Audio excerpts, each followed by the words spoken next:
आज के मुद्दे पर बात करने से पहले आज मैं जो आपके सामने एक स्टेटमेंट लेके आया हूँ, एक ऐसी वीडियो है जो हाल ही में मैंने देखी और उसको देखने के बाद मुझे लगा कि मैं आप सभी के समक्ष उसको प्रस्तुत करूं और जो है उस पर हम डिस्कशन करें।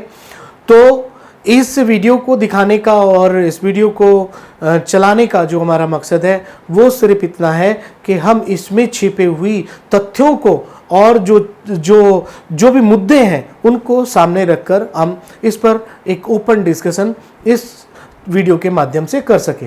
तो सबसे पहले आप इस वीडियो को देख लीजिए। भारत की तरफ से सीज फायर की घोषणा करने आए विदेश सचिव विक्रम मिस्री, क्योंकि उन्हें इस काम के लिए भारत सरकार की तरफ से नियुक्त किया गया था। बीते 3-4 दिन से वही भारतीय सेना के साथ मिलकर प्रेस कॉन्फ्रेंस भी करते आ रहे हैं। अब भक्त मंडली ने सीज फायर को लेकर अपनी झल्लाहट उतारने के लिए विक्रम मिस्री को ही गालियां देना शुरू कर दिया।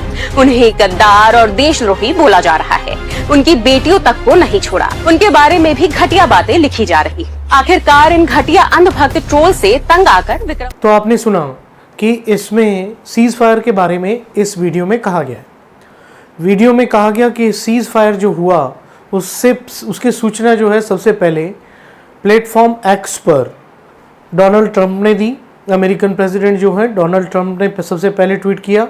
उसके बाद सक्सेसिवली उसके जस्ट बाद जो है उन्हीं के एक और नेता ने ट्वीट किया और फिर पाकिस्तान ने ट्वीट किया और भारत ने इसकी आधिकारिक सूचना सीज फायर होने के बाद नहीं दी, ऐसा इस वीडियो में कहा गया है। और ये कहा जा रहा है कि आधिकारिक सूचना देने के लिए जो हमारे फॉरेन सेक्रेटरी हैं विक्रम मिस्री, उनको आगे किया गया, क्योंकि शुरू से ही वो आगे थे। एक प्रवक्ता के रूप में, एक फॉरेन सेक्रेटरी के रूप में जो है वो आगे आकर सारी जानकारी दे रहे थे। और कर्नल कुरैशी और जो व्योमिका सिंह जी हैं, विंग कमांडर व्योमिका सिंह, वो आर्मी और एयरफोर्स की गतिविधियों के बारे में जानकारी दे रही थी। तो सरकार के स्टैंड को जो है जो हमारे विक्रम मिस्री हैं फॉरेन सेक्रेटरी, वो जो है सारी जानकारी सरकार के बिहाफ में दे रहे थे। तो अब इन्होंने जब सीज फायर हुआ तो सीज फायर के जस्ट बाद विक्रम मिस्री, क्योंकि वो सारी जानकारी प्रवक्ता के रूप में दे रहे थे, तो वो सामने आए और उन्होंने सीज फायर के बारे में घोषणा की। जैसे ही सीज फायर के बारे में घोषणा की तो इस वीडियो में कहा यह जा रहा है कि काफ़ी लोगों ने उनको ट्रोल करना शुरू कर दिया, लोगों ने गालियां देना शुरू कर दिया, लोगों ने भद्दी बातें करनी शुरू कर दी, उनकी फैमिली तक को भी उन्होंने नहीं छोड़ा। ऐसा हम इस वीडियो में नहीं, इसके अलावा बहुत से ऐसे इन्फ्लुएंसर्स हैं जिन्होंने यूट्यूब पर इस वीडियो को इस तरह की वीडियो को डाला है, जहां पर स्पेसिफिकली ये कहा है कि विक्रम मिस्री जी के बारे में, उनके फैमिली के बारे में जो है भद्दी बातें और लोगों के द्वारा उनको बुरी तरीके से ट्रोल किया गया है। तो मैं समझ ये नहीं पा रहा हूं कि आखिरकार ऐसा उन संकीर्ण मानसिकता के लोगों ने क्यों किया है। भाई, उन लोगों को इस बारे में पता होना चाहिए कि ये सरकार का फैसला था। सरकार ने इस फैसले को लिया। भारत सरकार ने ये सोचा कि सीज फायर हो जाना चाहिए। उनको लगा सीज फायर हो जाना चाहिए और उन्होंने सीज फायर को स्वीकार किया और सीज फायर हो गया। अगर जो फैसला लेना था, आगे बढ़ना था, किसी के प्रपोजल को मानना था या नहीं मानना था, कहा जा रहा है कि डोनाल्ड ट्रंप ने बीच में इंटरफेरेंस किया और उन्होंने कहा जैसा कि डोनाल्ड ट्रंप ने अपने ट्वीट में लिखा भी है कि उनके द्वारा मध्यस्थता की गई और उस मध्यस्थता के नजरिए से उसके रिजल्ट के रूप में जो है दोनों देश आपस में इस बात के लिए राजी हो गए और सीज फायर हमने करवा दिया। चलिए, डोनाल्ड ट्रंप ने इस बात को क्रेडिट लेने की कोशिश की कि जी उनके कहने से ऐसा हो गया। तो हम ये कह रहे हैं कि भारतीय नागरिक ये कह रहा है, आज की डेट में जो जनता है वो ये कह रही है कि जी हमने आपको आर्मी सौंप दी, हमने आपको अपनी कंसेंट दे दी। रूलिंग पार्टी और जो अपोजिशन पार्टी थी, जो हर बार हर चीज में आपके ऊपर सवाल उठाती थी, वो अपोजिशन पार्टी आपके साथ थी। सब कुछ, सारी की सारी परिस्थितियां आपके फेवर में थी। एक एक बच्चा आपके फेवर में था जो ये चाहता था कि जो पाकिस्तान है उसको सबक सिखाया जाए और तरीके से सिखाया जाए। तो ये फैसला किसका है? ये फैसला जिसका भी है, इस पर टिप्पणी करने की जरूरत नहीं है, सबको पता है। लेकिन मैं यहां पर बात कर रहा हूं कि हमारे जो फॉरेन सेक्रेटरी हैं विक्रम मिस्री जी की, उनके बारे में ट्रोल करना और उनके बारे में, उनके फैमिली के बारे में गलत बोलना या फिर अपनी भड़ास को उनके ऊपर निकाल देना, तो कहीं ना कहीं साफ तौर पर संकीर्ण मानसिकता का यह एक प्रत्यक्ष उदाहरण दिखाई देता है। वो संकीर्ण मानसिकता के लोग हैं जो इस प्रकार का ट्रोल कर रहे हैं। यहां तक कि अभी पिछली वीडियो में मैंने आपको बताया कि हमारी जो आन बान शान है और हमारी इंडियन आर्मी की एक रिप्रेजेंटेटिव के रूप में कर्नल कुरैशी ने सारी इंफॉर्मेशन जो है जनरल पब्लिक को दी, इंटरनेशनल प्लेटफॉर्म पर दी, और कर्नल कुरैशी को भी लोगों ने नहीं छोड़ा और कर्नल कुरैशी के बारे में भी ट्रोल किया उनको और उनके बारे में भी अपने शक को जताया।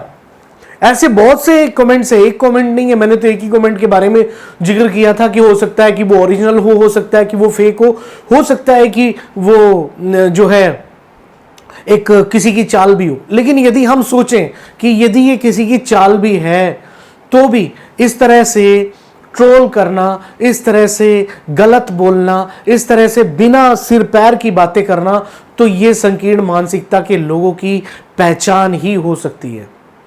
तो कहने का मतलब सिर्फ इतना है कि इस सिचुएशन में एक आम आदमी भी इस बात को समझ सकता है, जो समझदार व्यक्ति है वो इस बात को समझ सकता है कि भैया ये फैसला हमारी फॉरेन सेक्रेटरी का नहीं था, ये फैसला हमारी आला जो ऊपर दर्जे पर बैठी हुई सरकार है उसका था, और उसके पीछे क्या रीजन थे वो तो वही जानते हैं या फिर डोनाल्ड ट्रंप जानते हैं।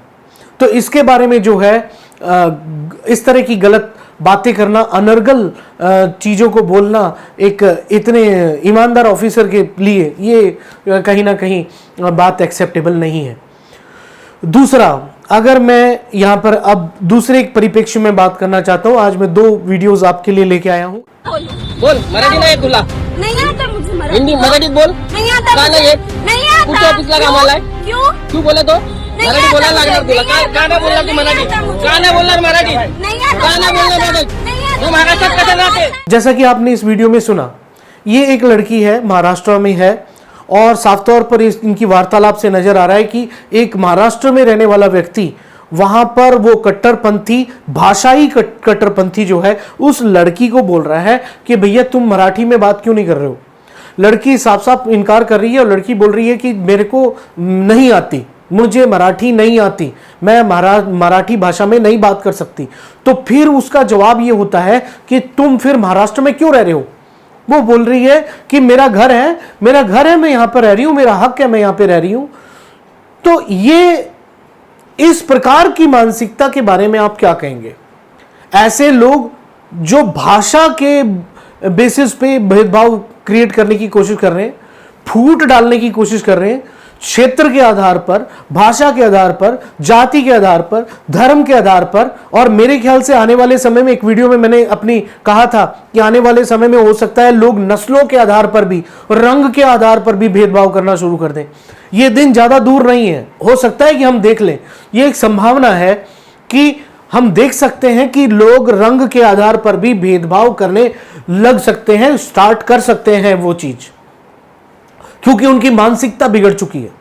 मेरे ख्याल से तो उनकी आत्माएं मर गई है, वो सोच ही नहीं पा रहे, वो मेरिट्स पर सोच नहीं पा रहे, वो ये सोच नहीं पा रहे कि वो इस प्रकार का बीज बोकर भारत में इस प्रकार की भेदभाव क्रिएट करके, भाषाई भेदभाव, नस्ली भेदभाव, जाति भेदभाव, धार्मिक भेदभाव करके वो इस देश के बीच में जहर घोलने की कोशिश कर रहे हैं। और वो जहर साफ तौर पर, प्रत्यक्ष तौर पर ट्रोलिंग के नजरिए से, ट्रोलिंग के रूप में, जो अभी ये मैंने अभी डिस्कशन किया, उस तरीके से भी दिखाई देता है कि लोग छोटी सी बात को लेकर जो मेन सोर्सेस हैं उनको तो वो कुछ नहीं बोल रहे हैं, लेकिन जिनको नहीं बोलना चाहिए उन पर अपना शक जता रहे हैं। तो ये बहुत विडंबना वाली बात है। ये मैंने आपके सामने डिस्कस किया। ये 2 वीडियोस को मैं एनालिसिस करना चाहता था। मैंने अभी ये सारी चीजें सुनी थी, देखी थी, एनालाइज किया, सोचा कि मैं आपके समक्ष आऊं और आकर इन पर डिस्कशन करूं। आपके इस विषय पे क्या राय है? क्या आप इसको सही मानते हैं? क्या आप मानते हैं कि विक्रम मिश्री जी के बारे में जिन्होंने अल्टीमेटली अपनी जो एक्स प्रोफाइल है उसको लॉक कर दिया, लॉक उन्हें मजबूरी में करना पड़ा क्योंकि उनको ट्रोल ही लोगों ने इतनी गलत तरीके से किया है। और यहां पर यह भाषाई ज्ञान जो दे रहा है व्यक्ति, इस भाषाई ज्ञान के बारे में आपका क्या विचार है? आप क्या सोचते हैं? इन दोनों ही बातों में आप क्या समझते हैं? कृपया मुझे कमेंट सेक्शन में जरूर बताएं। और यदि आप डिकोडेड सिग्नल पर पहली बार विजिट कर रहे हैं तो कृपया डिकोडेड सिग्नल को सब्सक्राइब करें, और सब्सक्राइब करते हैं तो बेल आइकन को जरूर दबा दें जिससे कि आने वाली वीडियोस की नोटिफिकेशंस आपको मिलती रहे। और यदि ये टॉपिक, ये बातें आपको पसंद आई, ये वीडियो आपको अच्छा लगा है तो कृपया इसको लाइक जरूर करें, क्योंकि लाइक करने से मुझे प्रोत्साहन मिलेगा। एक नए टॉपिक, एक नए विषय के साथ मैं दोबारा आपके समक्ष उपस्थित होऊंगा। तब तक के लिए thank you, wish you all the best.